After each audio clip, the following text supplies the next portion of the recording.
You know what I've always wondered about? People that work in religious jobs. Now look, people can believe what they want. I don't care. Hell, personally, if there's a way to keep the party going once we all die, instead of, I don't know, staring into a black abyss for the rest of time, I'm perfectly open to it.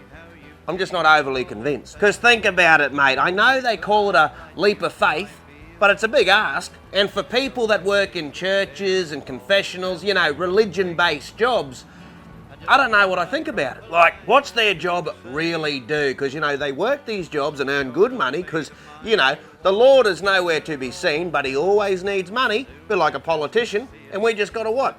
Take your word for it. I'm sorry, but your whole job is based on us actually believing that you have one. That's like me being a builder and someone says to me, oh, can you build me a house? And I say, yep, absolutely, no worries, I can do that for you.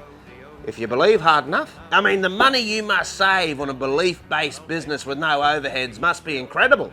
Yeah, mate, built 28 houses last year and didn't put up a single bit of timber. Imagine working a job and never meeting the boss. You just got to trust that he's there in the office somewhere, and occasionally someone will come up to you and be like, he loves you and everything you're doing. Oh yeah, did he tell you that? Yeah, how? I felt it, I heard it. Mate, they used to lock people up for talking like that, but in religion, that's perfectly fucking acceptable behaviour. I mean, imagine that kind of thing in another job. Oh, mate, the boss absolutely loved how you brought those cattle into the mob today. Brilliant work, he reckon. Oh, yeah, did he call you up over the radio and tell you, did he? Nah, haven't spoke to him all day. See ya. Now, look, I know it's a way to offer guidance and hope to people that do believe, blah, blah, blah, blah, blah, blah.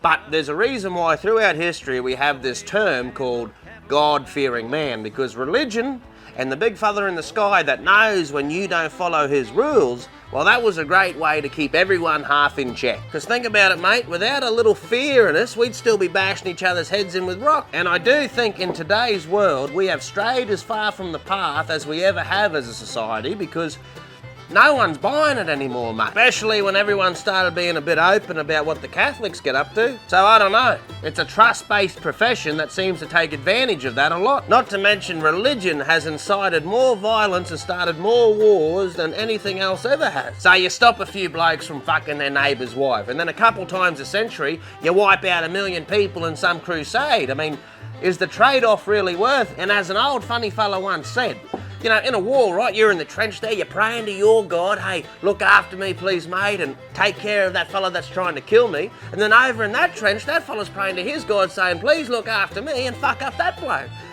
Someone's got to lose, mate. The jobs depend on us believing that you actually have one, and we fund the fuck out of it, tax-free, by the way, just on the chance that it all might be true. And not only that the religion that we back is the right one. I mean, there's better odds in the Melbourne Cup. At least you know that one horse is going to win.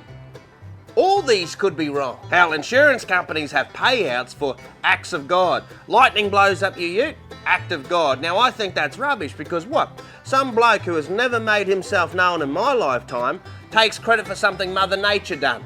See, typical men there, taking credit for a good woman's work. And for the fellas that work in religion full time, you quote verses from a book that has been rewritten 1,000 times in 1,000 years. And occasionally you get together and you vote for one bloke who gets to wear the nicer robes with the hat and be the head honcho of verse quoting. I mean, it just seems a bit pretentious, don't you think?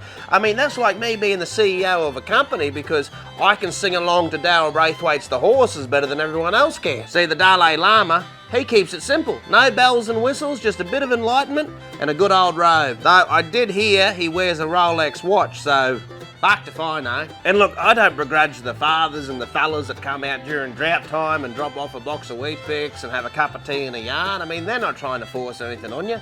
You know, they're just there having a go, offering a shoulder for you to lean on, you know. But I'm certain there's a lot of them that are just in it for the good wicket. Get a uniform, live rent-free in the church, good salary, room for career progression if the big fella likes you enough and tell someone about it. And all you got to do is memorise the manual and pour some water over a kid's head once in a while. You're set, but you got to work Sundays. But hey, there's got to be some downside, eh?